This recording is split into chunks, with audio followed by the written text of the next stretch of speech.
After 16 long years, Tahawwur Rana is finally going to be on Indian soil. A symbolic moment, yes. But let's be clear, symbolic doesn't mean insignificant.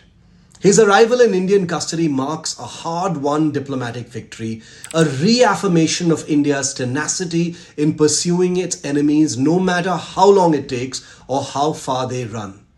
But even as Delhi rightly hails this as a milestone, it's worth asking, what exactly more can India extract from a man who's already been the subject of extensive dossiers and whose role has been chronicled in painful detail? Well, the answer might well be not much. India's case against Pakistan, the ISI, the Lashkar-e-Taiba, and the institutional machinery that fueled the 26/11 attack in Mumbai is already watertight. Rana's arrival only adds another layer of legal and political heft to that pile.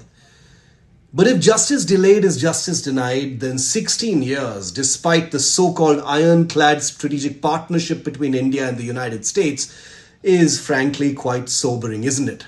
Let's not forget David Coleman Headley, the man who Tahawwur Rana facilitated logistically, who mapped Mumbai for the Lashkar, and whose testimony gave India clarity on the planning of 26/11, continues to remain in US custody. The ambiguity of David Coleman Headley's background, his ties, his motives, still clouds India-US counter-terror cooperation. His continued existence is frankly a stain on this otherwise growing alliance.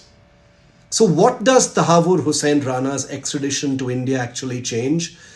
Perhaps very little in real terms, but optics matter, headlines matter, and in this case, the optics are powerful. One more accused in India's custody, tied directly to an attack that remains the most grotesque act of state-sponsored terrorism. It reminds the world once again that Pakistan is not just a state with a terror problem, it is a state producing global terrorism, and it does so at the cost of its own people and to the detriment of global security. For me, this is personal. 26/11 was my first major TV reporting assignment.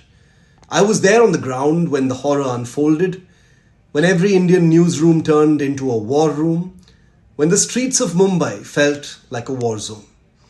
To see all these years later, one of the men who helped enable that carnage being dragged back alive from the safe confines of his adopted home in the United States to face Indian justice, it may not bring full closure, but it brings a layer of it.